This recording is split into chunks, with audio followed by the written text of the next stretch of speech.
It was just another typical Monday morning for John Miller. At least, that's what he thought as he rolled out of bed, reached for his coffee, and started his usual routine at NorthBridge Systems. For the past 17 years, this company had been his life. From the early days of dial-up internet to the shift to cloud computing, John had been a cornerstone of the IT department. He'd watched the company grow from a small startup in a dingy office to a tech world giant. And through all the ups and downs and changes, John had remained steadfast. His loyalty had always been to the company he considered his second family. But this Monday something felt off. As John sat down at his desk, his mind started to wander through the familiar thoughts, the upcoming project deadlines, the new hires he was mentoring, and the never-ending battle with outdated software. Then it arrived, an email. The subject line was simple, almost too simple for something that was about to change his life forever. Meeting request at 10 a.m. HR and CEO's office. His stomach clenched. He knew exactly what that meant. It was the kind of meeting no one ever wanted to receive. John had always been the reliable guy, the problem solver for everyone who never asked for anything in return. But this wasn't about his work ethic. This was about a decision made at a level far above his pay grade, and it wasn't a decision that would leave him with any choices. At precisely 10 a.m., John got up and headed toward the elevators. Each step seemed heavier than the last, as if the weight of the world was on his shoulders. When the elevator doors opened, he was greeted by the cold, sterile atmosphere of the executive floor. The floor where decisions were made, where people like him were disposed of without a second thought. John walked into the CEO's office where Michael Carter, the new CEO, and Emily Davis, the head of HR, were waiting for him. Their faces were a mix of corporate indifference and professional detachment. "John," Michael began, his voice monotone, as if reading from a script. "After careful consideration, we've decided to eliminate your position." His words hit John like a punch to the gut. "You'll need to gather your belongings before the end of the day." John nodded, his mind reeling. He knew better than to argue or plead. It was over. He was being discarded like an obsolete server past its end of life. But what Michael and Emily didn't know was that John wasn't just another employee. He wasn't someone who would just sit back and take it. He was the one who had built the systems, the one who maintained the company's integrity. And now he was going to show them just how much they had underestimated him.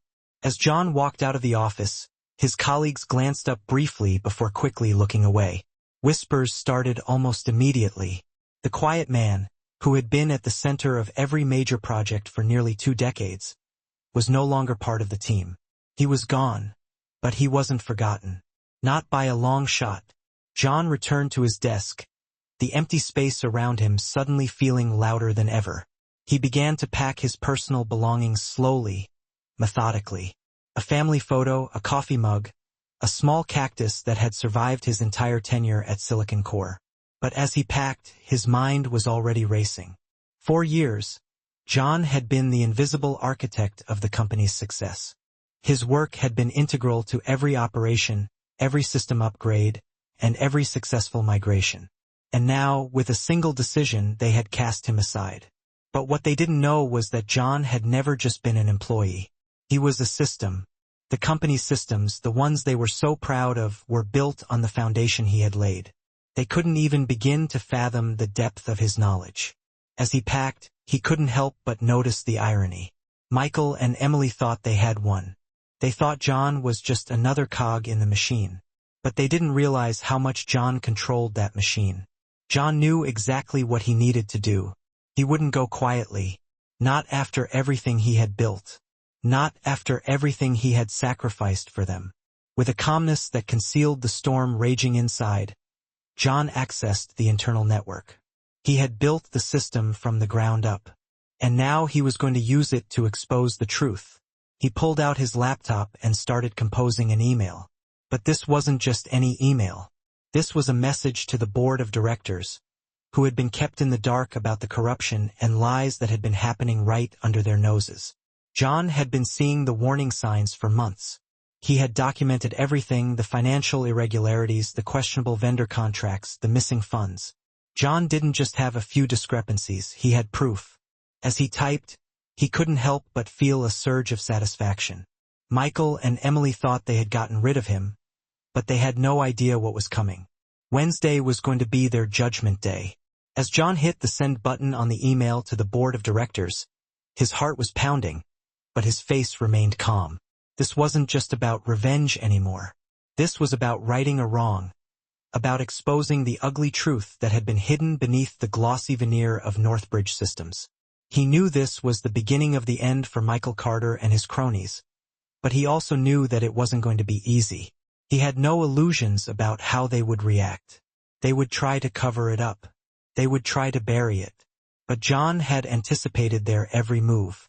His email wasn't just a complaint or a warning. It was a strike at the heart of the company.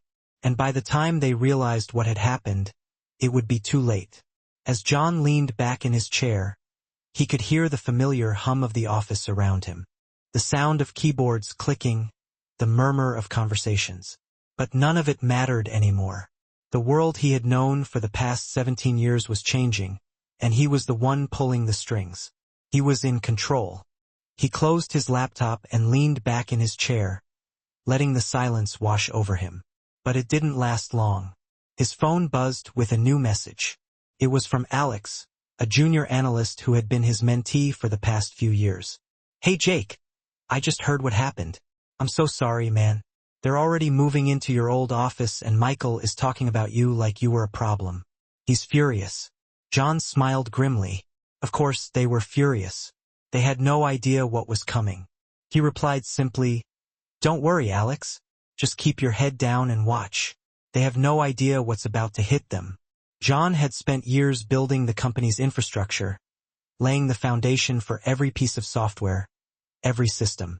He knew it inside and out. And now he was using it against them.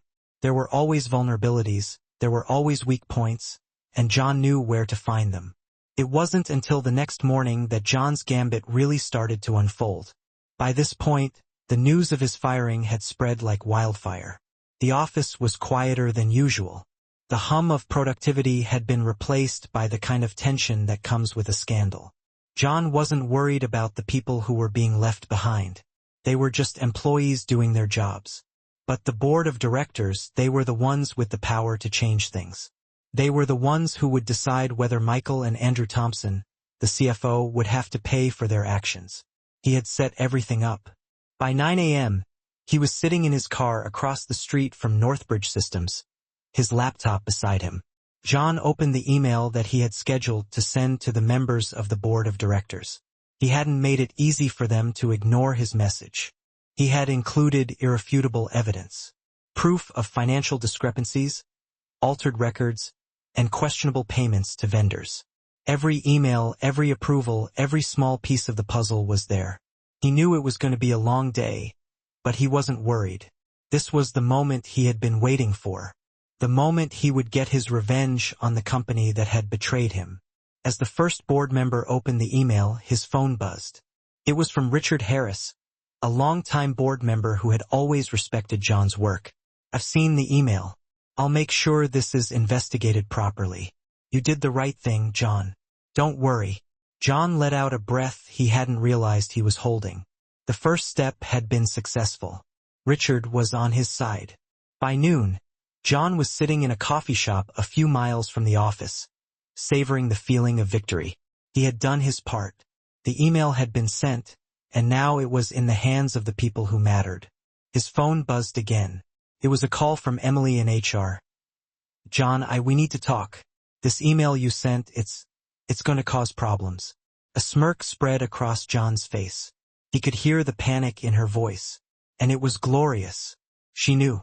They all knew. The walls were closing in on them. "There's nothing to talk about, Emily. You knew exactly what you were doing. The board of directors will handle it from here." The conversation ended abruptly. John leaned back, taking a sip of his coffee. Michael Carter and Andrew Thompson were no longer in control. He was the one pulling the strings, and now it was just a matter of waiting for the inevitable consequences. As the afternoon wore on, Michael Carter paced around his office, visibly agitated. Emily had informed him that the board of directors had been fully informed of the financial discrepancies. The CEO had been blindsided. In a last-ditch effort to cover his tracks, Michael called an emergency meeting, but it was already too late. The truth was out, and as the board of directors began to investigate the situation further, the web of lies began to unravel. By 3 p.m., the board members began to question the legitimacy of the company's financial reports. John's plan was working perfectly. The discrepancies were now public knowledge, and the investigation was progressing at lightning speed. Andrew Thompson tried to offer explanations, but John's evidence was too compelling. At 4 p.m., John received a call from Richard Harris. "It's done, John. They're suspending Michael and Daniel. Pending investigation." "You were right." John smiled. He had done it, but there was still one more thing to take care of. The next morning, John woke up to his phone buzzing. It was from Alex, the junior analyst who had been his protege for the past 2 years. "John, it's happening. Michael and Daniel have been suspended. The board of directors is taking immediate action. You're going to want to see this." John felt a cold sense of satisfaction wash over him. Everything was unfolding exactly as he had planned. Michael Carter, the once untouchable CEO, was crumbling before the eyes of everyone who had ever admired him. And Andrew Thompson, the CFO, the one behind the financial schemes, was now facing charges that could end his career. John's phone buzzed again. This time it was from Richard Harris. "John, they're scrambling. I just spoke with the board. They're going to review your proposal for a new position in the company. We might need you back to help clean up the mess." John paused. He knew the offer was coming, but hearing it from Richard felt like a final confirmation that they were all too desperate to rebuild what they had tried to tear down. He smiled, but it was a smile of triumph, not of pity. "I'll think about it, Richard, but don't expect me to come back like nothing happened." As he ended the call, he couldn't help but reflect on the past few days. The calm, quiet demeanor he had exhibited when they fired him had worked perfectly. He had played his role, kept everything under wraps, and now the empire that had wronged him was crumbling. By 2 p.m., the ramifications had spread. News had made its way around the company, and everyone was on edge. Ethan Collins, the consultant brought in to help modernize things, was caught off guard by the investigation. As he tried to salvage what was left of his credibility, John's silent calculations ensured that the walls were closing in. John's next move was already in motion. At 3:30 p.m., he arrived at the headquarters of NorthBridge Systems. Dressed in a dark suit, he walked through the front doors as if he owned the place. The security guard looked up, and a flicker of recognition crossed his face. John had always been a quiet presence, someone who kept his head down and worked without making a fuss. But now he was the one with all the power. "Welcome back, Mr. Hartley."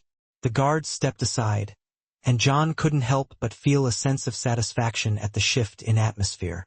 The respect that had been missing for so long was suddenly palpable. John made his way to the boardroom, where the executives were already gathered. Richard Harris sat at the head of the table, looking more anxious than John had ever seen him. The other board members were present, their eyes glued to the papers in front of them. They didn't even look up when John walked in.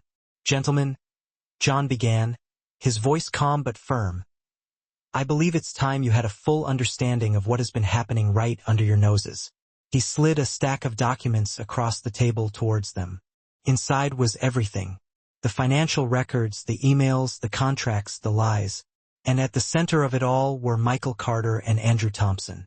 Their names were on every page, linked to fraud, deception, and millions of dollars that had been siphoned off without anyone knowing. John stood up, his gaze shifting from one board member to another. "You have 2 choices. The first is to continue covering this up, hoping no one finds out. The second is to face the truth and rebuild this company the right way. The choice is yours." The silence in the room was deafening. The weight of John's words hung in the air, and he could see the doubt creeping into the board members' eyes. They knew they had been played. The next 48 hours were a whirlwind of meetings, legal discussions, and internal investigations. Michael Carter and Andrew Thompson were both removed from their positions and placed under investigation for their roles in the financial fraud. John's evidence was irrefutable, and the board of directors could not ignore the damage that had been caused by their oversight. By the end of the week, Michael was gone. Daniel was gone. Ethan Collins, who had been so sure of his position, was scrambling to cover his tracks. John had taken them all down with nothing more than his quiet observations and meticulous documentation. But the final twist came when the board offered John a position. It wasn't just any position. They wanted him to be the director of security, the person responsible for ensuring that something like this could never happen again. John had played his cards perfectly. Revenge was sweet, but it was the control, the newfound power, that made it even sweeter. He had made them pay, but now he had the opportunity to rebuild the company. The choice was his. The following week passed in a haze of activity. John worked tirelessly not only to restore his reputation, but also to ensure that the company he had dedicated nearly 2 decades of his life to would survive the mess that Michael and Daniel had created. With the board's decision to appoint him as director of security, John was stepping into a new role, one that would place him at the helm of the company's reconstruction. But as he sat in his new office, gazing out at the skyline from the 15th floor, he couldn't help but wonder how things had gone so far astray, how he had allowed himself to be sidelined for so long, overlooked while the people causing the problems were allowed to operate freely. His phone buzzed, snapping him out of his thoughts. It was a text message from Alex. "John, I'm seeing reports of some of our clients pulling out, especially from the finance sector. We need to do something fast." John rubbed his temples. A headache was forming. The pressure was mounting. It wasn't just about exposing the fraud. Now he had to repair the company's reputation and ensure that it didn't collapse under the weight of the scandal. He immediately called Richard Harris. Richard had been a key ally in the past few weeks, helping him coordinate information and even siding with him during board meetings. "Richard, what's the situation with the clients?" John asked as the line connected. "We're losing them faster than we anticipated. They're pulling their investments, and some are even talking about publicly distancing themselves from Meridian." Richard's voice was grim. "The damage isn't just financial. It's about trust.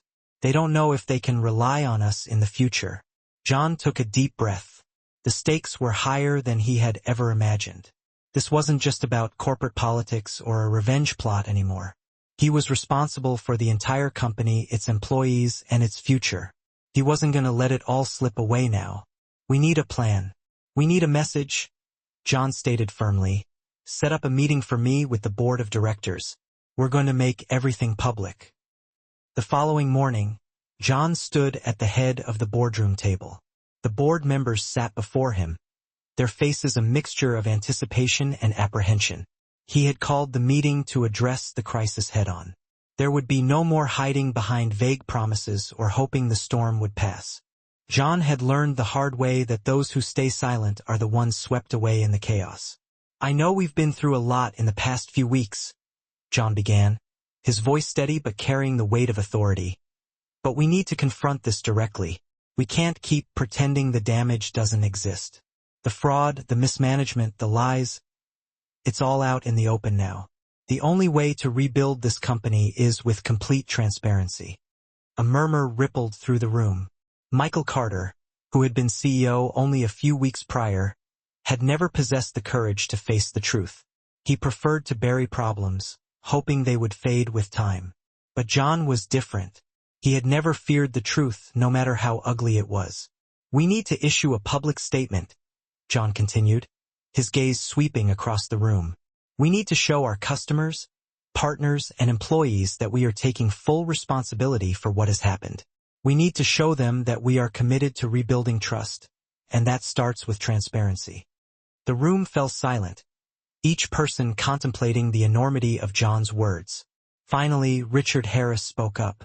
"John, I agree with you, but it's going to be difficult to get everyone on board. There are a lot of powerful people who don't want to admit how bad things have become." John nodded. "I know, Richard, but sometimes the truth is the only thing that will set you free." He paused for a moment, his mind racing through the next steps. "We need to address the fraud head-on. We need to publicly acknowledge what Michael and Daniel did and explain the steps we've taken to ensure that it never happens again. The press conference was scheduled for the following week. John sat backstage, his heart pounding as the time drew near. This was it, the moment that would define the future of the company. The room was packed with journalists, cameras, and the palpable scent of tension hung in the air. He had never enjoyed the spotlight, but today wasn't about him. It was about doing the right thing. As John walked onto the stage, the flashing lights of the cameras momentarily blinded him. He could feel the eyes of the world on him. This was his moment to take control, to show everyone that he was no longer just a quiet systems analyst. He was the one who had exposed the truth, and now he was the one who would rebuild what had been broken. Good afternoon, everyone. My name is John Wilson, head of security for Evertech Corporation. John began, his voice strong, calm, and unwavering. As you all know, recent events have led to a loss of trust in our company. Fraud, financial mismanagement, and a complete lack of transparency have shaken our relationships with our customers and partners. But I'm here today to tell you that we are taking full responsibility for what has happened. He paused for a moment, allowing the gravity of his words to sink in. Evertech Corporation was built on trust, hard work, and the belief that we could provide the best services in the industry. But somewhere along the way, we lost sight of that. We failed our customers, we failed our employees, and we failed ourselves. That ends today. As the weeks passed, the company's reputation began to shift. Slowly but surely, John's public acknowledgments and transparency started to take effect. Customers who had considered leaving began to return, their concerns addressed directly. Employees who had felt abandoned by Michael Carter's leadership began to have faith in John's vision. The future of Evertech Corporation, while still uncertain, no longer seemed like an insurmountable mountain. John had worked tirelessly to ensure that every facet of the company was being rebuilt from the ground up. New leadership had been brought in, and transparency became the bedrock of every decision. There were still obstacles to overcome, but John knew that in time they would emerge stronger than ever. As John sat in his office one evening looking out over the city of San Francisco, California, he couldn't help but feel a sense of pride. He had rebuilt his career, exposed the truth, and done what others thought was impossible. But more importantly, he had kept his integrity. If you are inspired by John's journey and the lessons he has learned, remember to hit the like button and subscribe to our channel. Stay tuned because we have more incredible stories of individuals who overcome obstacles, expose the truth, and rebuild their lives just like John did. As the weeks turned into months, and while John's leadership had brought a sense of order back to the company, there remained an undercurrent of resistance. Not everyone agreed with these changes, and a small group of former executives closely tied to Michael Carter and Andrew Thompson still secretly plotted to undermine his efforts. John could feel their stares, sharp and cold, watching him during board meetings, sensing their disapproval. One afternoon, as John was walking back to his office from a meeting, he was stopped by Emily, the head of human resources. Her face was unusually strained. "John, we need to talk. It's about the restructuring plans." He stopped, frowning. Emily had always been direct, but this time her tone had an edge that he wasn't used to. "Sure, Emily, what's up?" She looked around as if to make sure no one could hear before lowering her voice. "There are some concerns among the senior managers. They feel that you're making changes too quickly. Some think you're not giving them enough room to breathe, to adjust." John folded his arms, his mind already starting to churn. This wasn't unexpected. He always knew there would be some who would resist change. But hearing it from Emily, someone he had always trusted, stung a little more. "I'm not asking them to like these changes, Emily. I'm asking them to get on board with them. If they want to stay, they have to participate. This company is about transparency now." Emily nodded, but her eyes told a different story. "I understand, John, but just be careful. Some of these people have been here longer than you or I. They might not like feeling like they're being pushed aside." John felt a twinge of doubt. He had been so focused on correcting wrongs, on exposing the fraud, that he hadn't really considered the emotional toll this was taking on those who had been with the company for years. They weren't just losing jobs, they were losing their status, their power. "I'll keep that in mind," Emily, thanks for the heads up. He smiled, but the smile didn't reach his eyes. I'll handle it. The tension was palpable, but John didn't intend to let the whispers from the old guard distract him. As his team worked tirelessly to clean up the financial mess left behind by the predecessors, John decided it was time to delve even deeper into the company's history. He spent countless nights in the office poring over old emails, files, and financial reports. His eyes widened as he uncovered something disturbing. A pattern of questionable financial decisions had been going on for years, long before Michael or Daniel took over. There was a trail of corruption that no one had ever noticed, not even the auditors. Small, almost undetectable transfers had been made, and not to outside companies but to offshore accounts linked to senior Meridian managers. Smaller amounts, more sophisticated, but the implication was clear. This wasn't just a few bad apples. It was systemic. John sat back in his chair, his mind reeling. This was bigger than he thought. It wasn't just a couple of fraudulent invoices. It was a culture of corruption that had infected every level of the company. And the deeper John dug, the more he realized that the root of the problem wasn't just bad management. It was greed. Plain and simple. John wasn't the only one uncovering things. As he walked into the office one morning, he received a call from Richard Harris. The name on the screen sent a chill down his spine. Richard, what's going on? John, we've got a problem. It's not just the senior management anymore. There's a leak. I've been hearing whispers, and I have reason to believe that someone is feeding information to the press. We might be facing a media storm soon. John's heart skipped a beat. If the press got wind of this, especially the deeper layers of corruption he was uncovering, it would be a disaster. Not just for Meridian, but for him personally. Who's leaking this? John asked, his voice cold with determination. Richard hesitated. I don't know, but we need to stop it before it blows up. I'll send you what I have, but you need to be ready for anything. As John worked tirelessly to stop the leaks, he couldn't shake the feeling that there was something, or someone, else behind this mess. He dug deeper into the past, focusing on one name that kept popping up. Ethan Collins, the high-priced consultant who seemed to have slipped through the cracks but was somehow involved in the company's shady deals. One evening, as John was reviewing the security footage from the company lobby, he caught a glimpse of something that made his blood run cold. Ethan Collins had met with none other than Emily, the head of human resources, just days before John was hired as head of security. John leaned forward, his eyes narrowing. What was going on here? Had Emily been in on this from the beginning? The next day, John called Emily into his office. There was no more time to waste.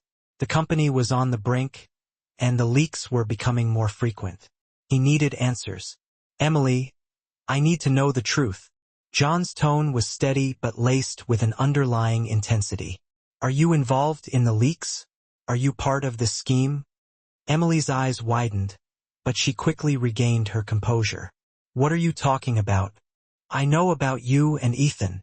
I know about the payments, the meetings behind closed doors. It's over, Emily. I'm not going to let you or anyone else destroy this company. For the first time, Emily looked shaken. Her facade cracked, and she finally spoke, her voice barely above a whisper. John, you don't understand. This isn't just about the company. It's about survival. We were all pushed to the edge. John's face hardened. I don't care about your reasons. All I care about is making sure Meridian survives. We're doing things the right way now. No more secrets. The following morning, the board meeting was scheduled to take place. John had spent the entire night preparing, cross-referencing all the evidence he had gathered. His laptop sat open in front of him. Multiple tabs displayed the web of corruption he had meticulously pieced together. His fingers danced across the keyboard as he reviewed emails, financial statements, and payment trails, each pointing to the same damning conclusion. He couldn't shake the feeling that everything he had worked for was about to be tested. Exposing the fraudulent schemes of Michael Reeds and Andrew Thompson was one thing, but John was now walking a tightrope. He wasn't just protecting the company anymore. He was protecting his own reputation, his career, and the trust he had painstakingly rebuilt. John, you got this? he whispered to himself as he walked into the boardroom. The aroma of freshly brewed coffee filling the air. The room was thick with tension. A few directors exchanged glances, the weight of the moment palpable. Richard Harris, ever the calm and collected board member, sat at the head of the table. He gave a nod of acknowledgement as John took his seat. "Let's get started, shall we?" Richard said, motioning for the others to settle in. The meeting began with a quick update on the financial matters. But John paid little attention to the forecasts or analytical reports. His mind was elsewhere, running through the presentation that would expose the conspiracy once and for all. As the meeting progressed, he could feel the tension building, and soon enough it was his turn to present. "I have something that will change everything." John stood up, and the room fell silent. He clicked a button, and the projector screen behind him flickered to life. He began laying out the evidence, the financial discrepancies, the payments to shell corporations, the connections between senior management and the fake invoices. He showed how Michael Carter, Andrew Thompson, and others had been siphoning millions of dollars from the company through shell companies, all while hiding it under the guise of legitimate business expenses. As the slides clicked by, the faces in the room turned pale. Some of the directors who had previously supported the management now looked horrified. "This is the reality of what we've been facing," John said, his voice steady but heavy with the weight of what he was presenting. "These individuals have been manipulating the very systems they were supposed to protect." Richard, who had remained silent during John's presentation, rose slowly to his feet. "John, this is a large-scale accusation." John's gaze locked with Richard's. "No, Richard, this is the truth, and you can't ignore it any longer." For a moment there was silence. The gravity of the situation had finally hit everyone in the room. Suspecting wrongdoing was one thing. Having the truth laid bare, undeniable, was another. The chairman of the board, an older man with a stern demeanor, leaned forward. "Are you implying that Michael Carter and Andrew Thompson were the masterminds behind this entire operation?" John nodded. "They were at the top, but they weren't working alone." He clicked to the next slide, which displayed a photograph of Emily, the head of HR, shaking hands with Michael. "There are others involved, including Emily. I'm sure you will find that out as you investigate further." The chairman exchanged glances with the other members. John could sense that the tide in the room was beginning to turn. The damage had been done, and now the only question was how far they were willing to go to clean up this mess. By the time the meeting adjourned, the atmosphere in the room had shifted. The board members who had once been loyal to the former executives had now recognized the severity of what they were facing. They could no longer cover up this scandal. John had done more than expose the truth. He had shown them the price of complacency. That afternoon, John sat in his office, looking out the window at the bustling city below. He had exposed the fraud. He had dismantled the corporate empire built on lies. But the aftershocks were far from over. His phone buzzed, and he picked it up to see a message from Richard Harris. "John, we need to meet. There are some things we need to discuss." John felt a knot forming in his stomach. He had known this was coming. Now the real battle was about to begin. He had done his part, but the road ahead would be treacherous. When John arrived at the office the next morning, he was met by Richard. The older man looked even more somber than usual. "I'm glad you came." Richard motioned for John to take a seat. John sat down, waiting for Richard to speak. "We've made some decisions, John. First, we're suspending Michael Carter and Andrew Thompson. We're also bringing in a forensic team to conduct a full audit. Make no mistake about it, we're going to have to make some changes." John nodded. This was the moment he had been waiting for. Justice was finally being served. But there was more to this than just the scandal. The company had been fractured by the betrayal. It wouldn't be easy to piece the fragments back together. Richard leaned forward, lowering his voice. "There's something else, John. I know you've been with Meridian for a long time, but what we need now is someone who can truly fix this mess. Someone with vision and integrity. We need you to step up and lead us forward.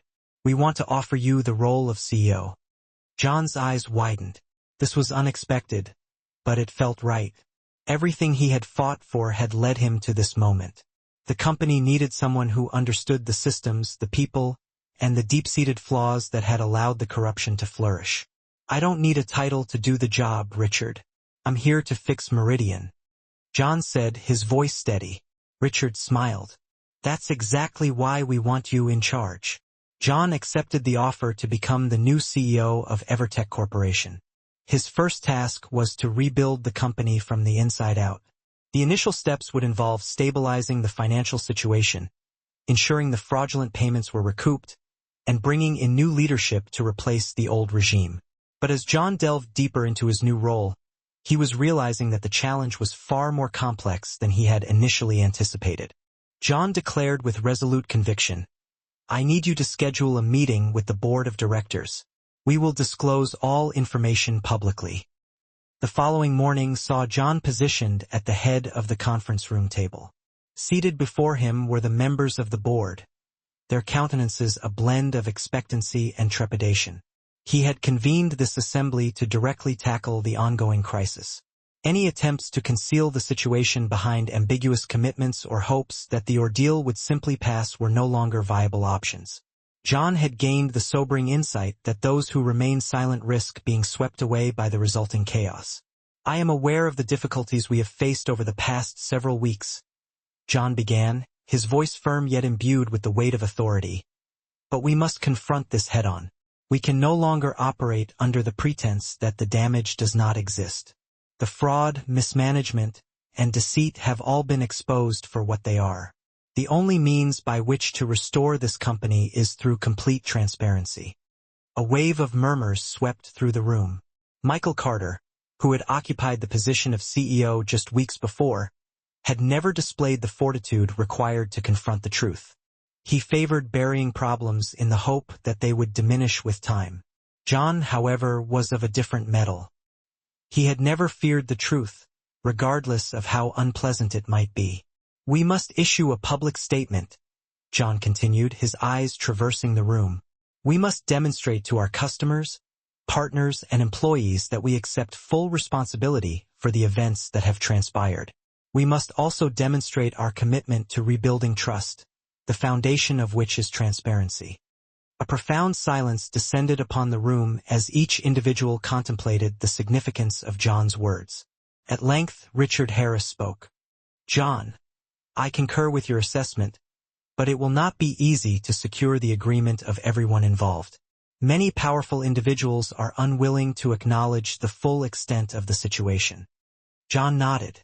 "I understand, Richard, but the truth, in some instances, is the only thing that can liberate us." He paused briefly, his mind rapidly considering the next steps. "We must address the fraud directly. We must publicly acknowledge the actions of Michael and Daniel and outline the measures we have taken to ensure that such events do not recur." The press conference was scheduled for the following week. John sat in the backstage area, his heart pounding as the appointed time drew near. This was the defining moment for the future of the company. The room was packed with journalists and cameras, and the palpable scent of tension filled the air. He had never enjoyed the attention of the media, but the day was not about him. It was about doing what was right. As John stepped onto the stage, the flashing lights of the cameras momentarily blinded him. He could feel the weight of the world's attention upon him. This was his moment to seize control and demonstrate to everyone that he was not merely a quiet systems analyst. He was the individual who had unearthed the truth and would now restore what had been broken. "Good afternoon, everyone. My name is John Wilson, and I serve as the head of security for EverTech Corporation." John began, his voice strong, calm, and unwavering. "As you are all aware, recent events have eroded trust in our company. Fraud, financial mismanagement, and a complete absence of transparency have shaken our relationships with our customers and partners. I am here today to inform you that we accept full responsibility for what has occurred." He paused, allowing the weight of his words to sink in. EverTech Corporation was founded on trust, diligent work, and the belief that we could offer the best services in the industry. Somewhere along the way, we lost sight of those values. We failed our customers, our employees, and ourselves. That must cease today. As the weeks progressed, the company's reputation began to undergo a transformation. Slowly but surely, John's public acknowledgments and transparent actions began to yield positive effects. Customers who had contemplated leaving began to return, their concerns addressed directly. Employees who had felt abandoned by Michael Carter's leadership began to place their faith in John's vision. While uncertain, the future of Evertech Corporation no longer seemed like an insurmountable obstacle. John worked tirelessly to ensure that every aspect of the company was being rebuilt from its foundations. New leadership was introduced, and transparency became the cornerstone of every decision. Despite the obstacles that remained, John knew that in time, they would emerge stronger than before. Seated in his office one evening, John gazed out over the city of San Francisco, California, and could not help but feel a sense of pride. He had rebuilt his career, exposed the truth, and accomplished what others had deemed impossible. More importantly, he had preserved his integrity. Should you be inspired by John's journey and the lessons he has learned, please remember to click the like button and subscribe to our channel.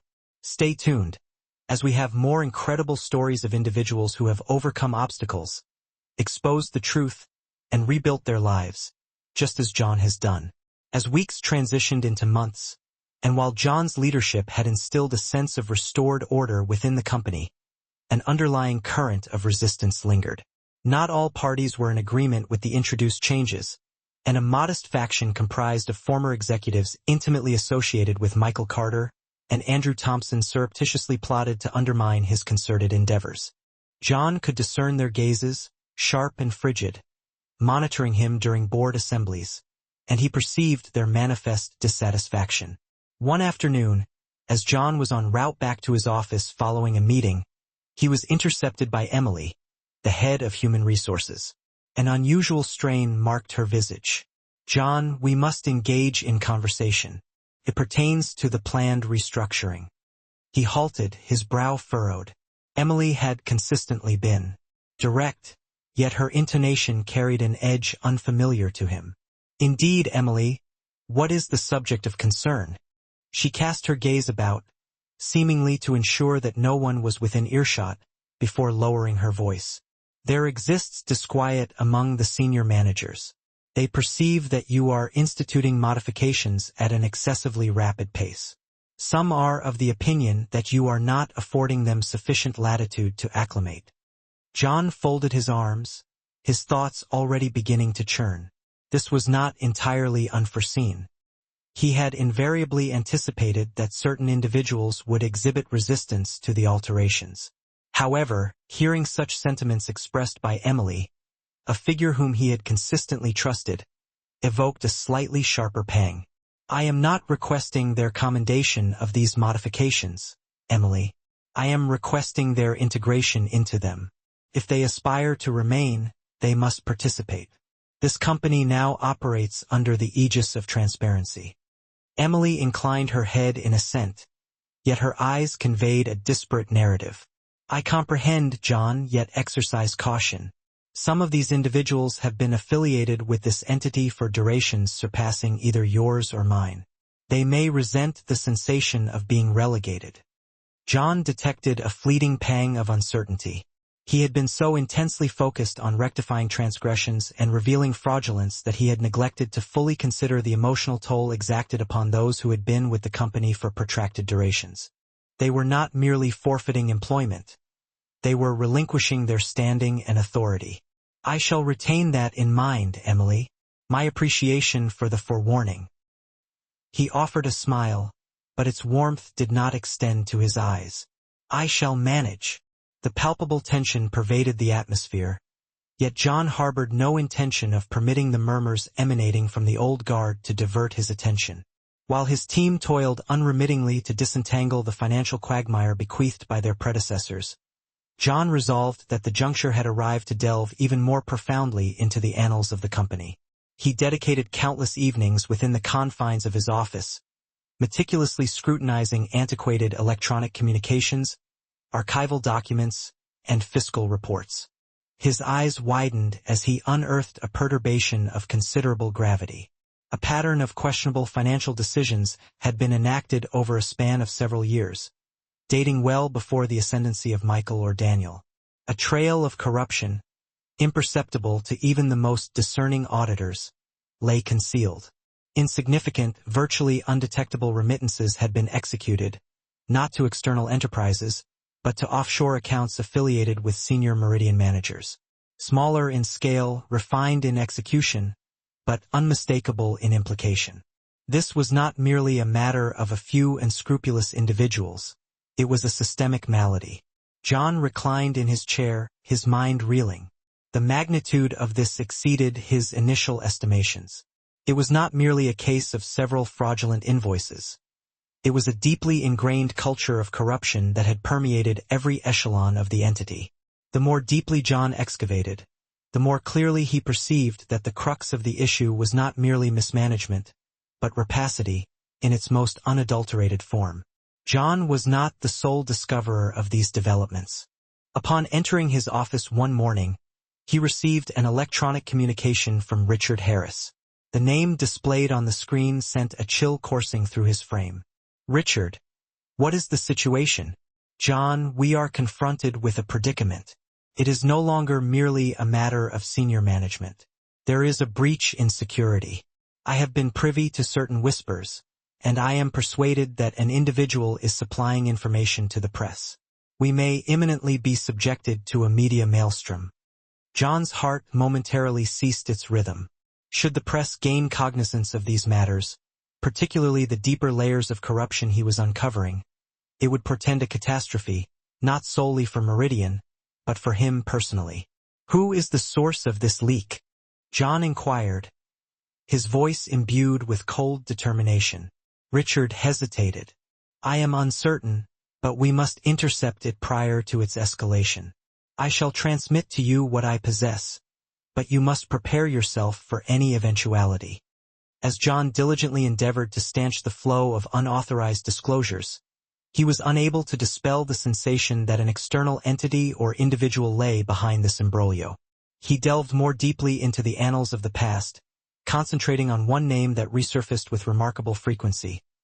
Ethan Collins, the highly compensated consultant who appeared to have eluded scrutiny but was somehow implicated in the entity's dubious transactions. One evening, while scrutinizing security footage captured within the company's foyer, John caught a glimpse of an event that caused his blood to congeal. Ethan Collins had engaged in a meeting with none other than Emily, the head of human resources, merely days prior to John's appointment as head of security. John leaned forward, his eyes narrowing. What machinations were transpiring here? Had Emily been complicit in this from the outset? The following day, John summoned Emily to his office. There was no further time for equivocation. The company teetered on the precipice, and the unauthorized disclosures were becoming progressively more frequent. He required answers. "Emily, I require the truth." John's tone remained steady but contained an underlying intensity. "Are you implicated in these unauthorized disclosures? Are you party to this scheme?" Emily's eyes widened, but she rapidly regained her composure. "Of what are you speaking?" "I am cognizant of your association with Ethan. I am aware of the emoluments and the clandestine assemblies. It is concluded, Emily. I shall not permit you or any other individual to undermine this entity." For the first time, Emily appeared to be unnerved. Her facade fractured, and at length, she spoke, her voice scarcely above a whisper. "John, you fail to comprehend. This is not solely about the entity. It concerns survival. We were all compelled to the very brink." John's countenance hardened. "Your motivations are of no consequence to me. My sole concern is ensuring Meridian's survival. We are conducting operations in the proper manner now. No further secrecy." The subsequent morning, the assembly of the board was scheduled to transpire. John had expended the entirety of the preceding night in preparation, meticulously cross-referencing all evidence he had accumulated. His portable computer sat open before him. Multiple tabs displayed the web of corruption he had painstakingly constructed. His digits danced across the keyboard as he perused electronic communications, fiscal statements, and payment trails, each converging on the same damning denouement.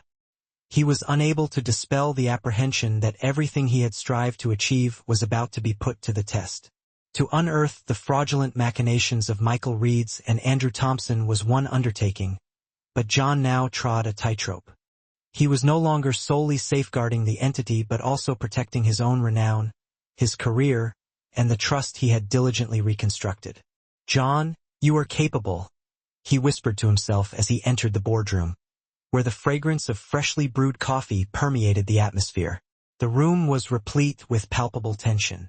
Certain directors exchanged glances, the gravity of the instant unmistakable. Richard Harris, ever the composed and collected member of the board, occupied the head of the table. He gave a nod of acknowledgement as John assumed his seat. "Let us commence, shall we?" Richard intoned, gesturing for the others to assume their positions. The meeting initiated with a succinct summary of the fiscal matters, but John accorded scant attention to the projections or analytical reports. His mind was occupied elsewhere, rehearsing the presentation that would, once and for all, expose the conspiracy. As the meeting progressed, he could detect the growing tension, and soon enough, it was his juncture to present. "I possess information that will fundamentally alter the landscape." John rose, and the room was instantly enveloped in silence. He depressed a button, and the projector screen behind him flickered to life. He commenced by laying out the evidence. The fiscal discrepancies, the payments made to spurious corporations, the connections between senior management and the counterfeit invoices. He elucidated how Michael Carter, Andrew Thompson, and others had been embezzling millions of dollars from the entity by means of shell corporations, all while concealing their actions under the guise of legitimate business expenditures.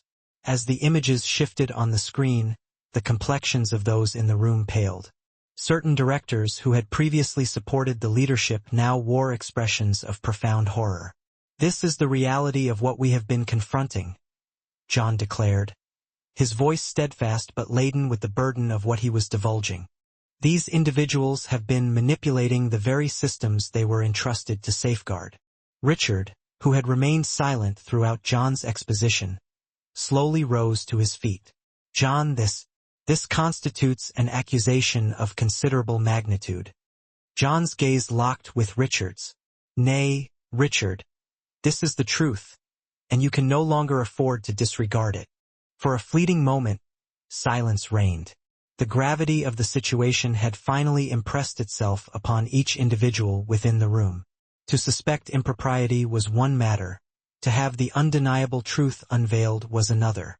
The chairman of the board, an elder statesman with a stern disposition, leaned forward. "Are you asserting that Michael Carter and Andrew Thompson were the principal architects behind this entire operation?" John affirmed with a nod. "They occupied the apex, but they did not operate in solitude." He depressed the button for the subsequent image, which depicted Emily, the head of human resources, engaged in a handshake with Michael. "There are others complicit in this, including Emily. I am certain that you shall ascertain this as you conduct further inquiries." The chairman exchanged glances with the other members. John could perceive that the prevailing sentiment within the room was beginning to shift.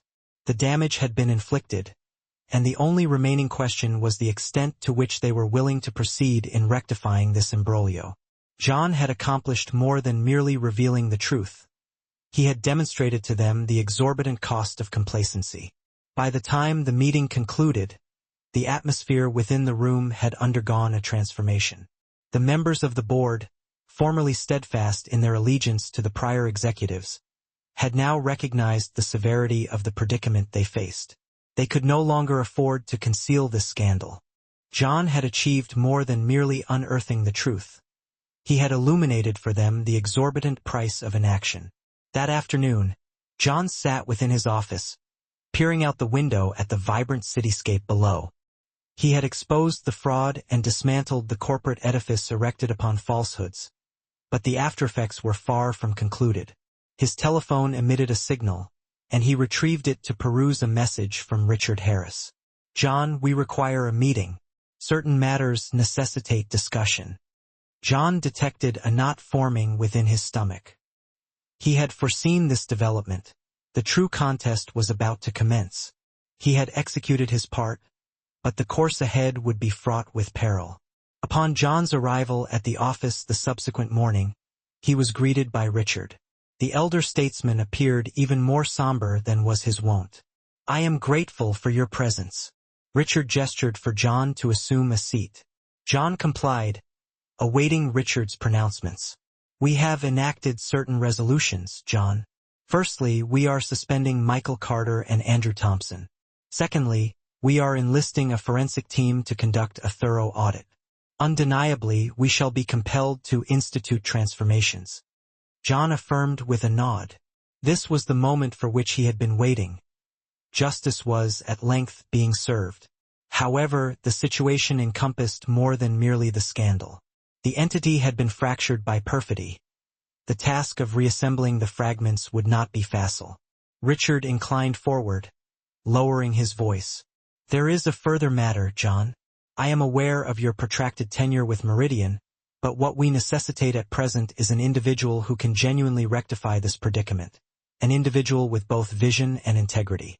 We necessitate your assumption of leadership to guide us forward. We wish to extend to you the position of Chief Executive Officer." John's eyes widened. This was unforeseen, yet it possessed an air of rectitude. Everything for which he had fought had led him to this juncture. The entity required an individual who comprehended its systems, its personnel, and the deep-seated deficiencies that had permitted corruption to flourish. "I require no title to discharge this duty, Richard. I am here to rectify Meridian," John declared, his voice steady. Richard smiled. "Precisely for that reason, we desire you at the helm." John acceded to the offer of becoming the new Chief Executive Officer of Evertech Corporation. His initial task would be to reconstruct the entity from its very foundations. The preliminary stages would encompass stabilizing the fiscal situation, ensuring the restitution of the fraudulent remittances, and installing a new cadre of executives to supersede the extant regime. However, as John delved more deeply into his newly assumed role, he began to apprehend that the undertaking was of greater complexity than he had initially envisioned. John said, with an unwavering tone, "Schedule me a meeting with the board of directors. We're going to make everything public." The next morning, John was standing at the head of the table in the boardroom. The members of the board sat facing him, and their faces were a mix of anticipation and worry. He had called this meeting to deal directly with the crisis. They weren't going to hide anymore behind empty promises or hope that the bad times would just go away. John had learned a difficult lesson. The ones who stay quiet are the ones who get pulled under in the chaos. "I know that we've all been through a lot these last few weeks," John started, his voice steady but with the heavy sound of power behind it. "But we need to deal with this head-on. We can't keep acting like the damage doesn't exist. The cheating, the bad management, the lies, it's all out in the open now. The only way we can rebuild this company is if we're completely honest." A ripple of murmurs moved through the room. Michael Carter, who had only been CEO for a few weeks before, had never been brave enough to face the truth. He preferred to bury any issues, hoping that they'd just disappear over time. But John wasn't like that. He had never been scared of the truth, no matter how ugly it was. "We need to put out a statement to the public," John kept going, looking around the room at everyone. "We need to show our customers, our partners, and our employees that we're taking full responsibility for everything that has happened. We need to show them that we're serious about building trust again, and that starts with being honest." The room went silent, and everyone thought about how big John's words were. Finally, Richard Harris spoke up. "John, I agree with you, but it's going to be hard to get everyone to agree.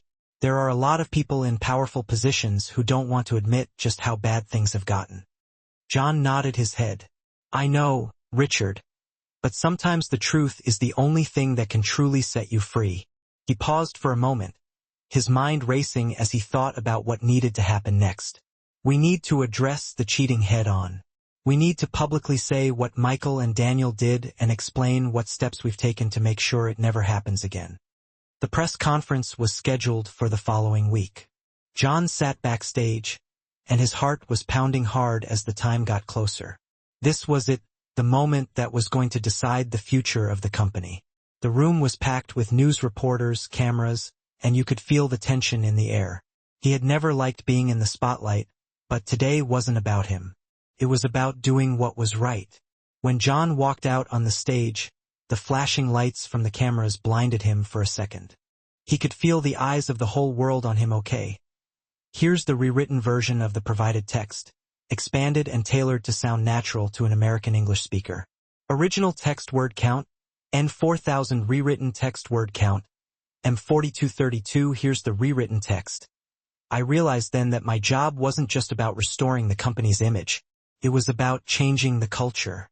I needed to prove that loyalty, honesty, and transparency would be the cornerstones of this company moving forward. As the months ticked by, I made some bold moves. I brought in fresh talent from other firms, promoted employees who'd shown integrity during the crisis, and began restructuring company operations to ensure nobody could exploit the systems again. But even with all the changes, the shadows of the past still lingered.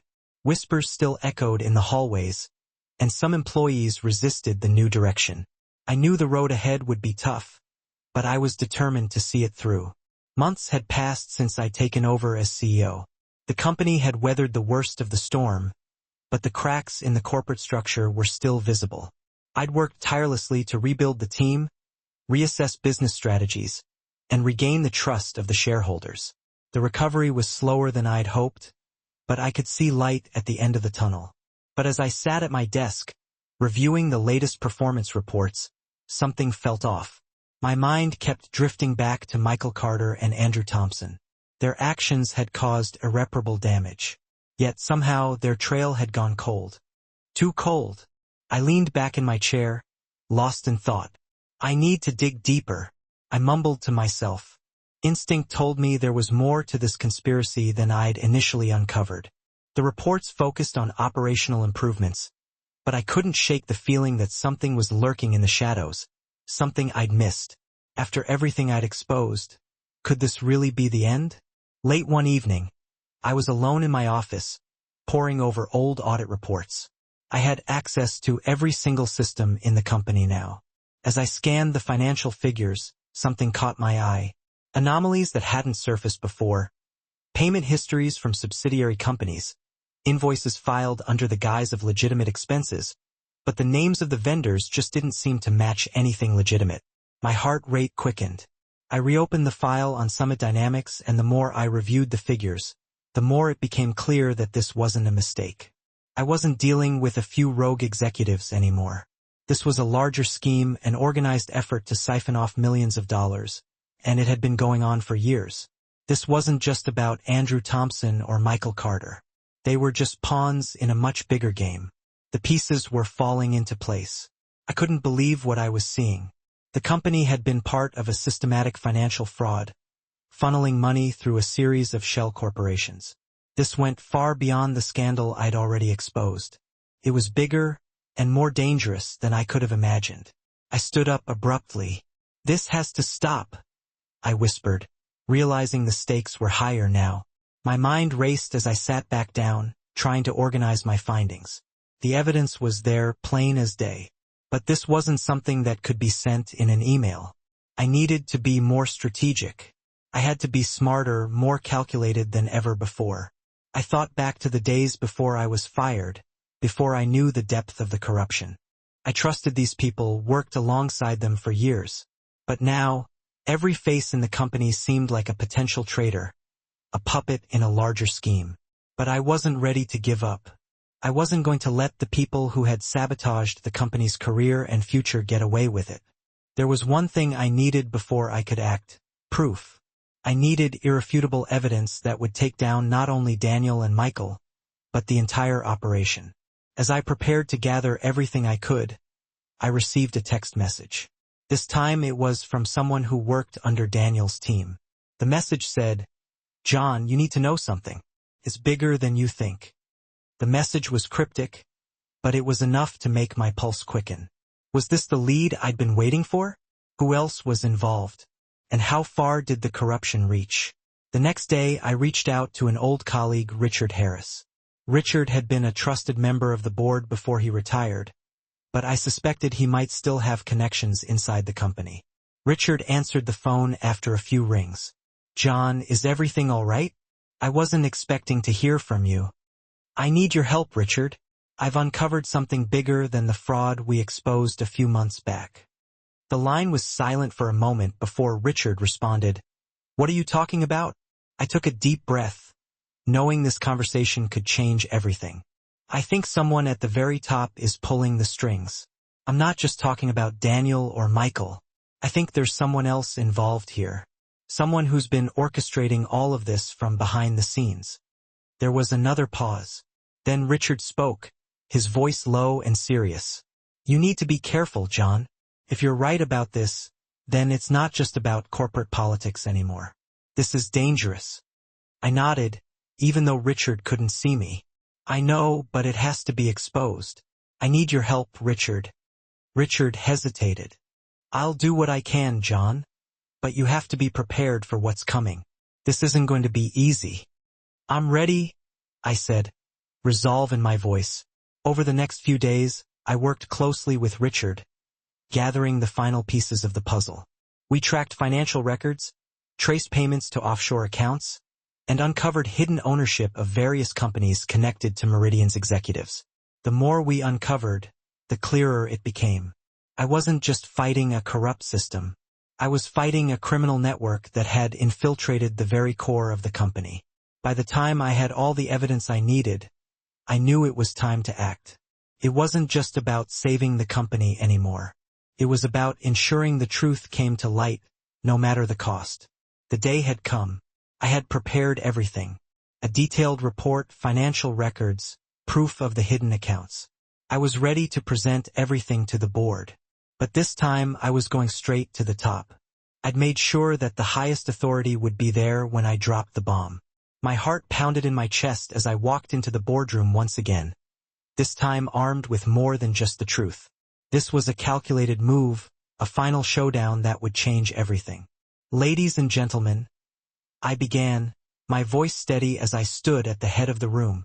"What I'm about to show you will change everything you think you know about this company." I clicked a button, and the evidence appeared on the screen. The room fell silent. Shock and disbelief spread across the faces of the board members as I walked them through the conspiracy. This is the depth of the corruption. My voice echoed in the room, my eyes locked onto the executives. This is what you've been supporting, knowingly or unknowingly. The final pieces of the puzzle had fallen into place. As I finished my presentation, I felt a sense of finality.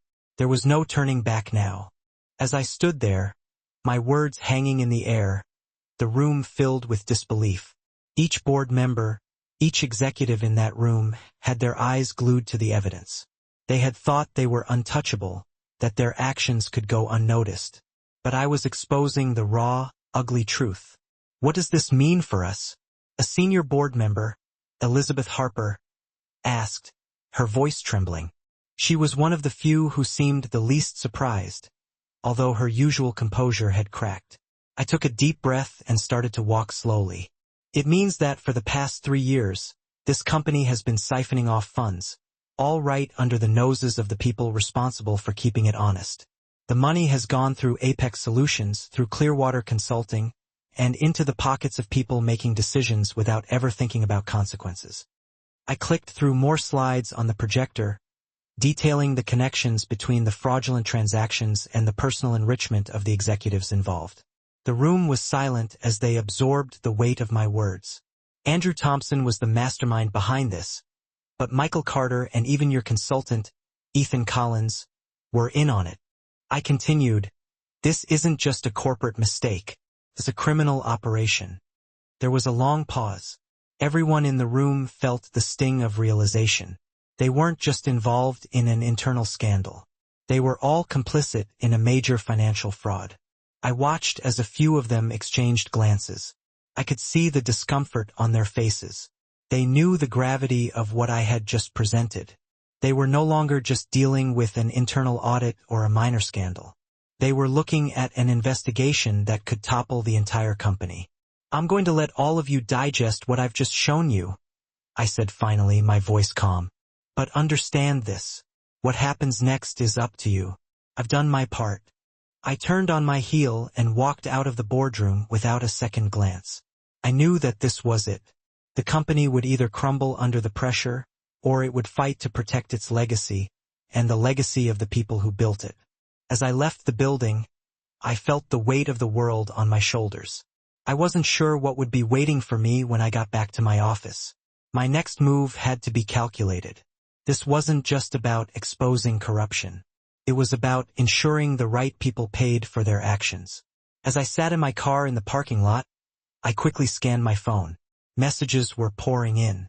Texts from Richard Harris, who had been in the room, urging me to be cautious. Messages from Samantha, who hadn't heard the full story, but was worried. But it was a call from an unknown number that caught my attention. John. The voice on the other end was familiar. It was Richard Harris. Richard, what's going on? I asked, my voice steady but laced with anticipation. I just spoke to the board. They're in a complete state of panic, Richard replied. Andrew Thompson has confessed to everything. He's cut a deal with the investigators, but he's trying to pin everything on Michael Carter and Ethan Collins. I'm not sure how much of it is true. My mind raced. This was happening faster than I expected. Daniel had cracked, but Michael and Ethan wouldn't go down without a fight. I need to make sure they don't just sweep this under the rug. Richard, I need this to go public, I said, my voice hardening. Don't worry, John. I'll make sure this isn't ignored, Richard said, his voice firm. You did the right thing, but the hard part is just beginning. The truth is out there, but now we have to make sure the right people are held accountable. I nodded, knowing that the next steps would be critical. I couldn't let them bury this scandal. It had to reach the media. The world needed to know what had been done to Meridian and who was pulling the strings. The next morning, I called a press conference. I wasn't sure how the public would react, but I knew this was the only way forward. My fight for justice had become bigger than just me. Now it was a battle for accountability. Reporters were already there. I had arranged regarding payments and clandestine meetings behind closed doors. It's over, Emily. I won't let you or anyone else ruin this company. For the first time, Emily seemed to falter. Her practiced facade crumbled, and she finally spoke, her voice barely a whisper. John, you don't understand. This isn't just about the company. It's about survival. We've all been backed into a corner. John's face hardened. I don't care about your reasons. What I care about is ensuring that Meridian survives. We're going to do things the right way from now on. No more secrets. The next morning, a board meeting was scheduled. John spent the entire night preparing, reviewing all the evidence he had gathered. His laptop lay open before him, with a series of tabs displaying the web of corruption he had painstakingly pieced together. His fingers flew across the keyboard as he finalized his presentation. A neutral location away from company headquarters, far from the prying eyes of executives and shareholders who might want to control the narrative. Good morning, everyone, John began, standing behind the podium, his hands steady as he addressed the room full of journalists. My name is John Clark, and I am the former CEO of Evertech Corporation. A murmur rippled through the crowd. Today, I am here to tell the truth.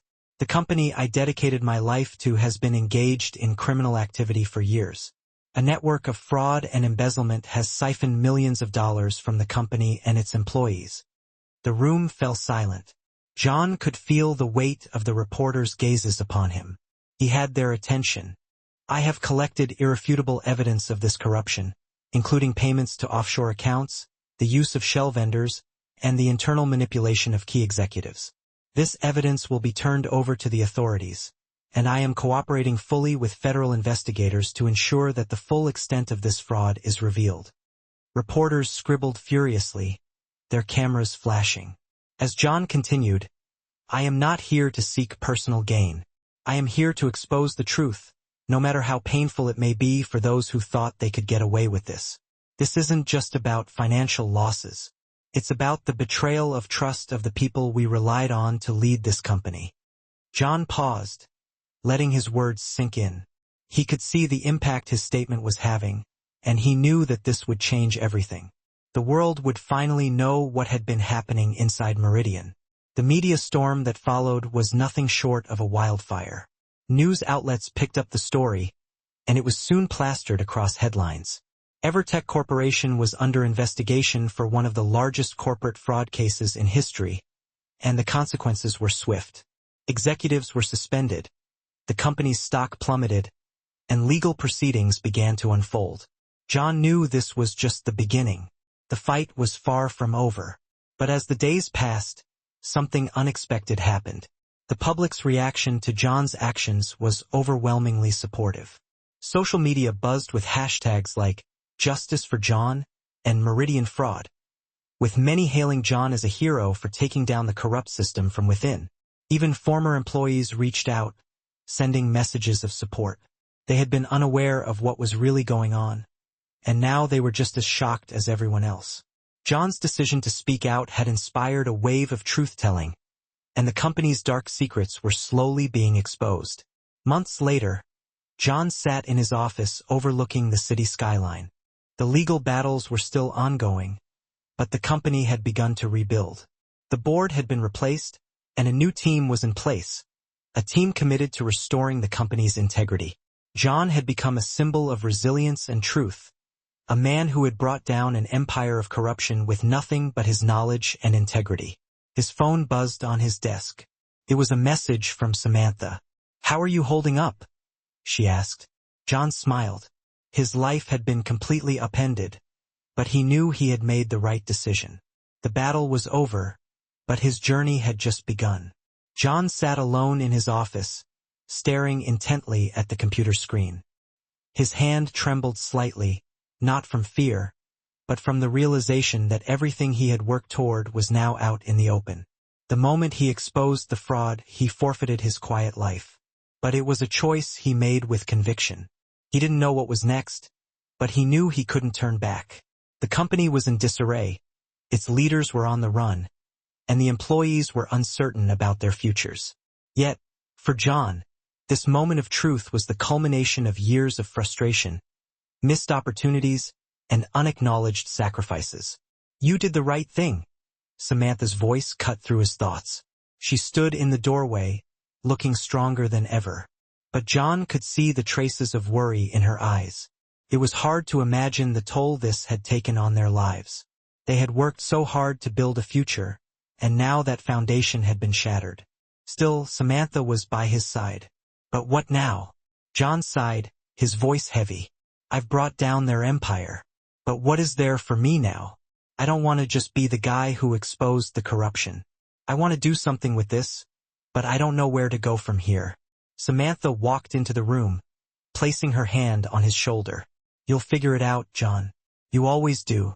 What you've already done is extraordinary. But there's more. There's always more." John looked up at her, the weight of the next steps still looming over him. "I don't want to be remembered as the guy who ruined the company. I want people to see me as the one who made it right." Samantha nodded, a spark of hope in her eyes. "You already are that person. Now you need to show them what comes next. What happens when the dust settles and the world sees who you really are." John stood up, his resolve stronger than before. He had spent most of his life holding things together, standing in the shadows and being the reliable one. But now he was ready for the next chapter. The chapter that would define who he truly was. It's time to rebuild. And I'm not just going to rebuild this company. I'm going to rebuild everything that's been broken. The days that followed the scandal's eruption were filled with meetings, interviews, and endless phone calls. The media attention was relentless, but John remained unfazed. He had said what needed to be said. Now he was focused on the task at hand, the company's recovery. It wasn't just about legal proceedings or recovering stolen funds. It was about restoring trust that had been broken not only within the company, but also within the entire industry. John knew that trust couldn't be repaired with just a few legal actions or public apologies. It had to be rebuilt from the ground up. He met with the new board members, a combination of individuals with strong ethical standards and a deep commitment to rebuilding Meridian's reputation. But John wasn't just working with them. He was also working alongside the people who had stood by him, the employees who believed in the company's original values. One afternoon, as John was walking through the building, he noticed a familiar face. Ethan, the junior analyst who had reached out to him after he was fired. Ethan was one of the first to support John during the investigation, and John had taken him under his wing. "Ethan," John called, smiling as he approached the young man. "How are things going with the new security measures?" Ethan looked up, his eyes shining with enthusiasm. "Great, John. I've come up with some recommendations for improving the company's data security system. The new system will help us avoid another scandal like the one that nearly tore us apart." John nodded, impressed by Ethan's dedication. "That's exactly what we need. Keep up the good work. You've got potential." Ethan grinned, his confidence bolstered by John's approval. "Thanks, John.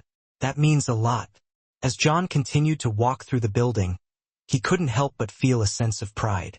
Despite everything that had happened, despite the pain and the betrayal, he was now working towards something greater than just personal vindication. He was building a new legacy, a legacy that would be defined by integrity, transparency, and a commitment to doing what's right. The wheels of justice were turning slowly, but they were still turning. Meridian's executives were facing criminal charges, and the company was under investigation. Yet, even as the legal processes played out, John knew that the most important work was yet to come. The company was under scrutiny from the public, the press, and regulatory agencies. But what mattered most now was how John chose to respond. He could walk away, leave the company to others, and let the new leadership take over. But that wasn't John's style. He was the one who had laid the foundations, and he was the one who would help rebuild it. He called a company-wide meeting, his first in months. The employees had seen the changes in leadership, heard the rumors, and felt the tension in the air. It was time for John to address them directly. "I know that things have been difficult, and I know that many of you are wondering what our future holds. But I'm here today to tell you that we will not let this scandal define us. We will use this as an opportunity to rebuild, to refocus on our values, and to show the world that we can be better." He paused, looking out at the sea of faces in the room. "We've been through a lot, but I believe that together we can come through this stronger than ever. The challenges we face won't be easy, but I believe we can overcome them. We will rebuild Meridian's reputation one step at a time, one decision at a time." John could see nods of agreement among the employees.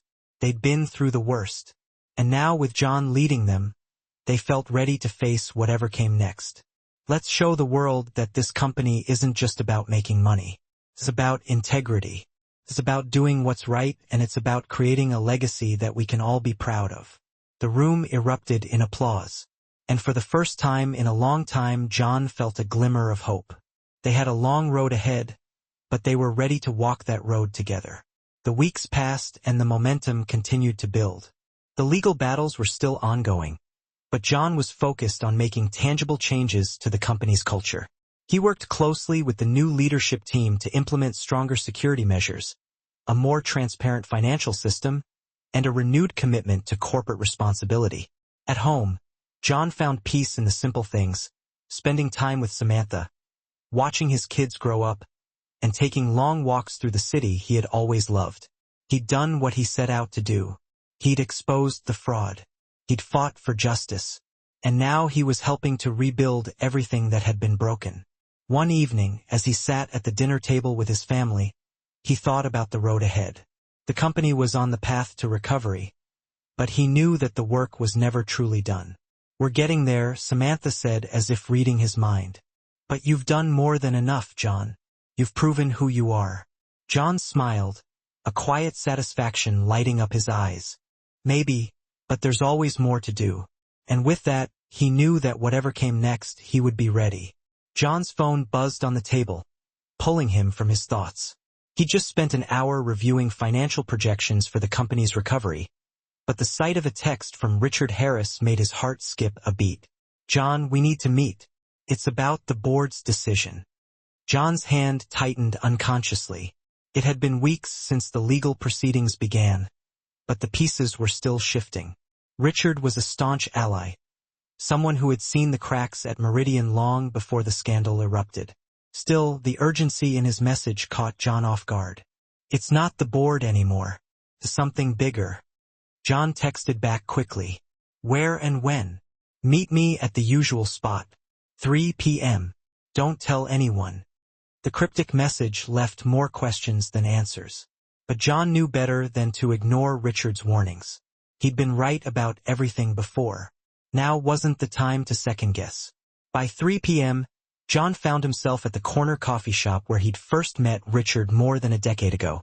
The place was small and quiet, tucked away between towering skyscrapers. He sat at a corner table, watching the street outside and wondering what Richard had to say that was so urgent. Richard walked in with his usual brisk pace, his tailored suit looking as sharp as ever. John stood up, bracing himself for whatever news he had. "You're not going to like this, John, but I need you to stay calm." John nodded, preparing himself. "Just tell me."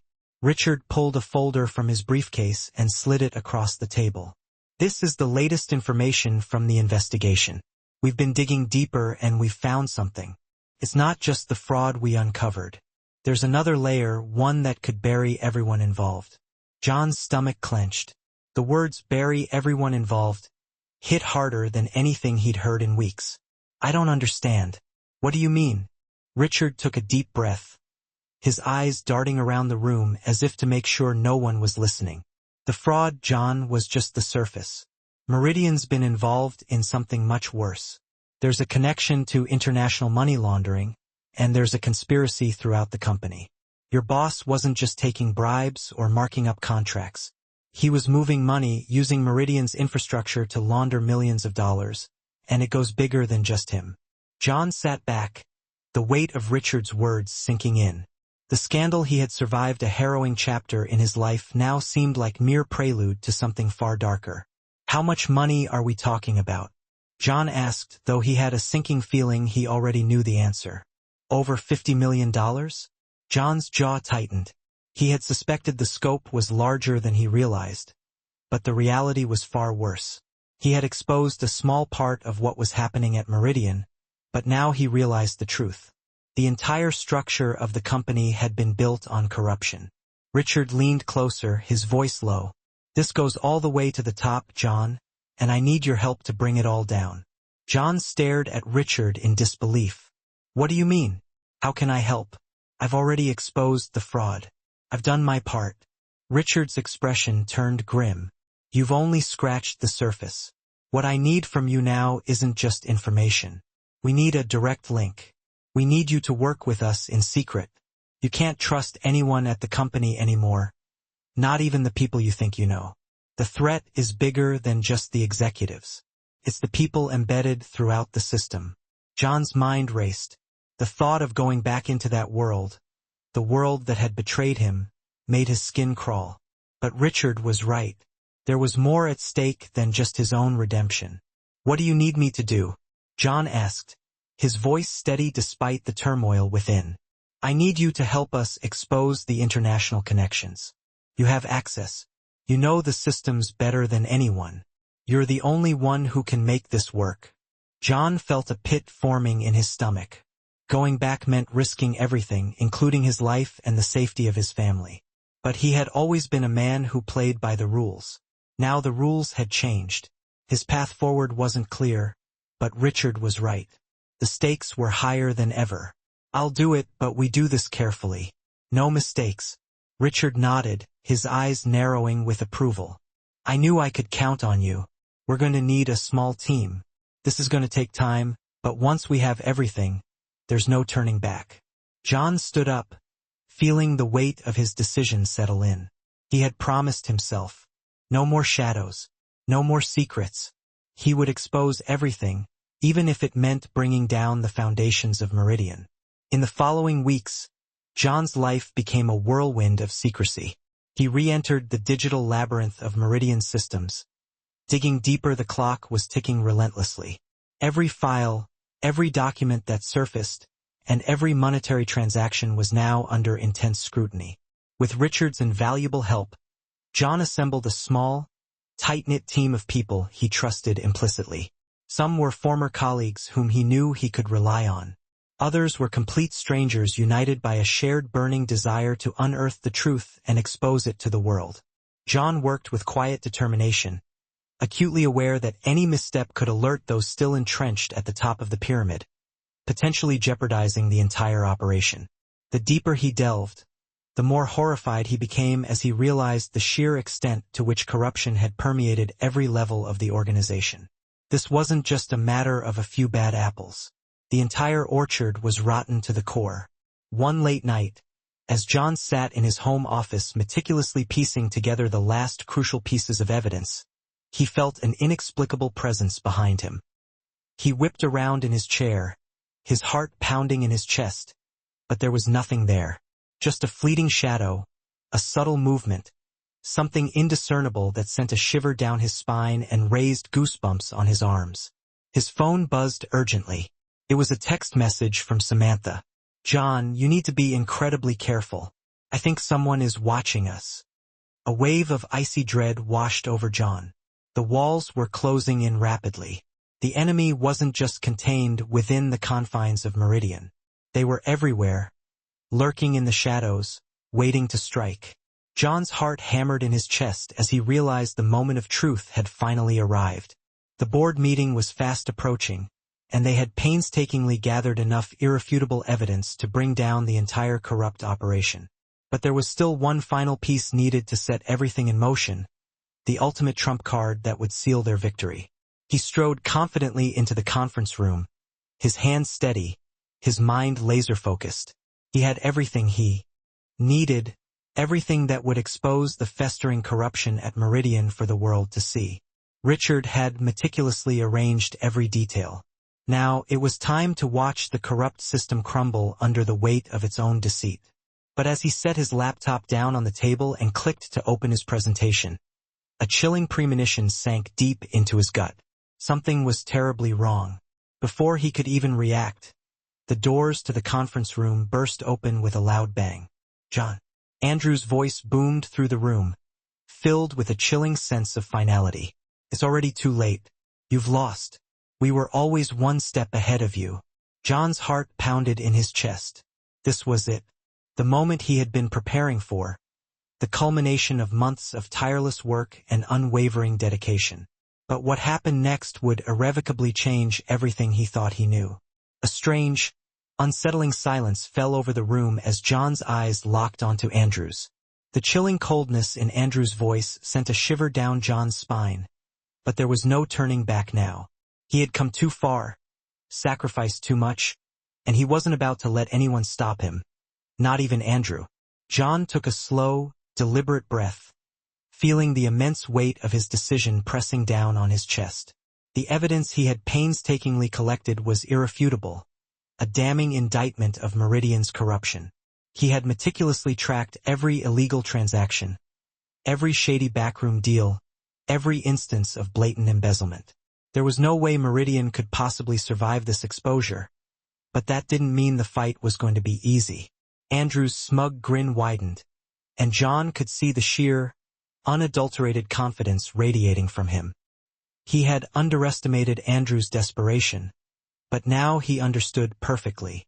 Andrew knew the truth was coming, and he was desperately trying to maintain control, to cling to his rapidly fading position of power. But John was not afraid. "Do you actually think you can stop this?"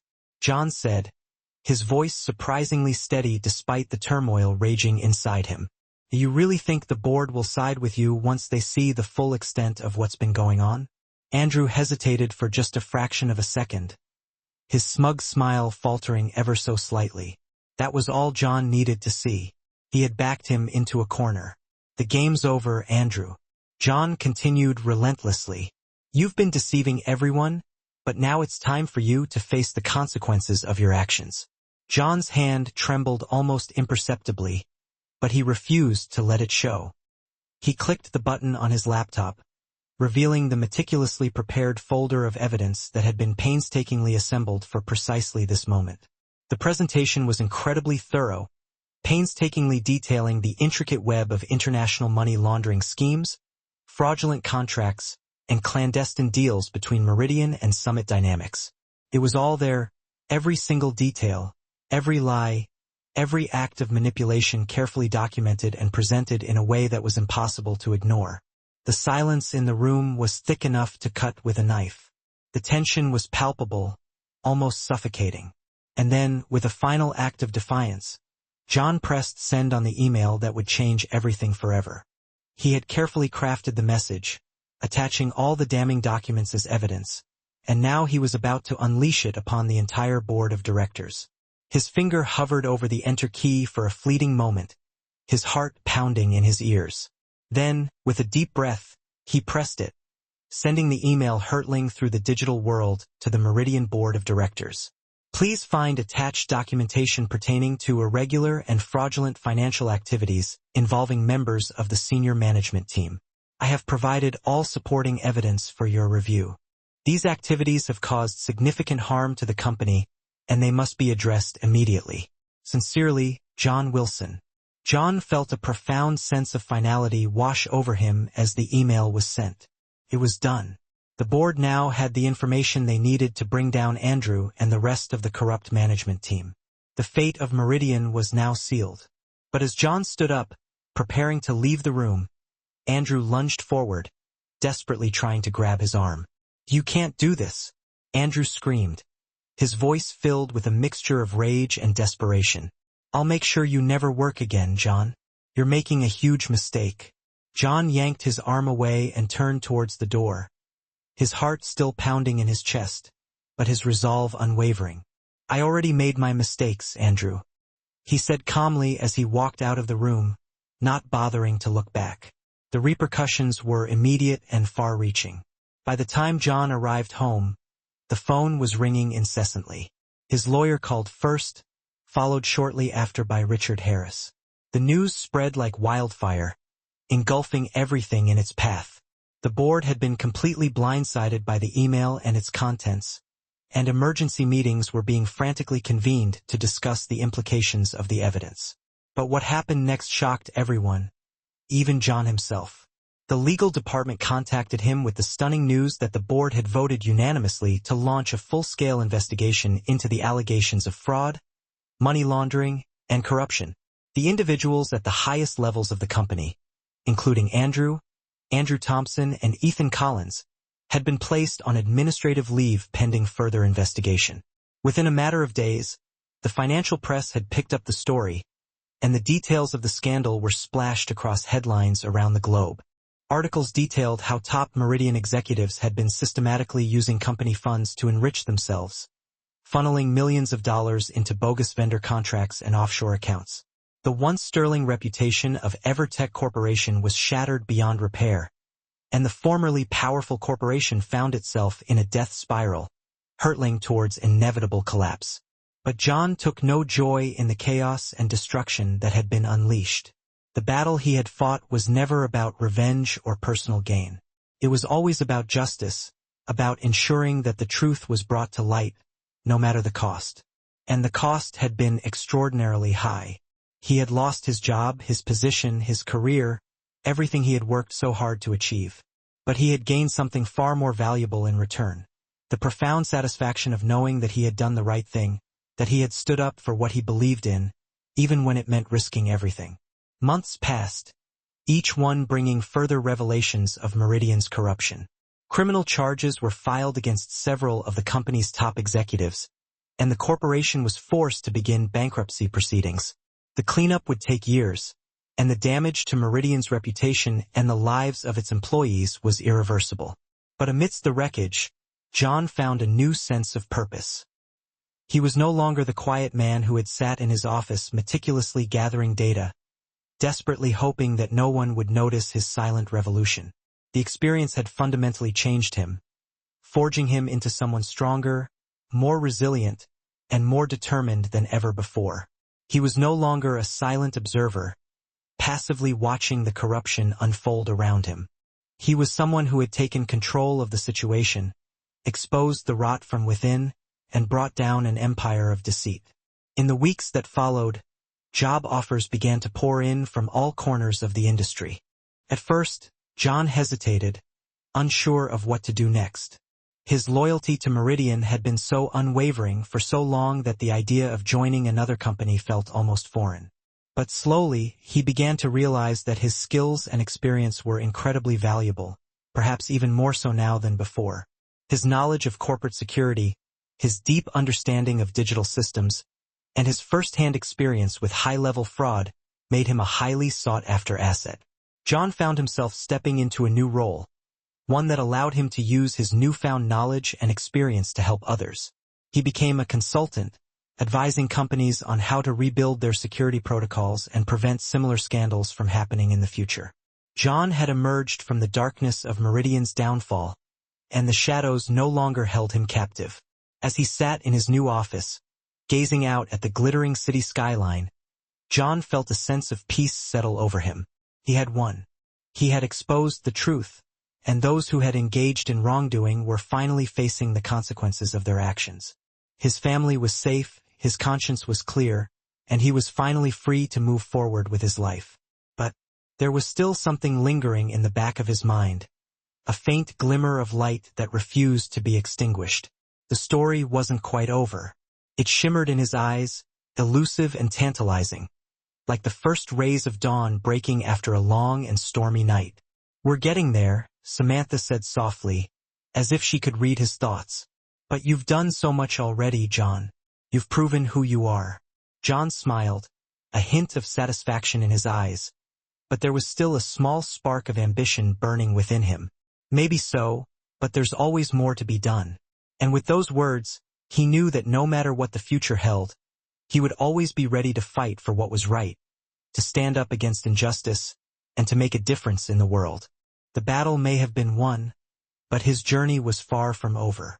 It was a journey of seeking truth, pursuing justice, and ultimately, discovering the true meaning of his life.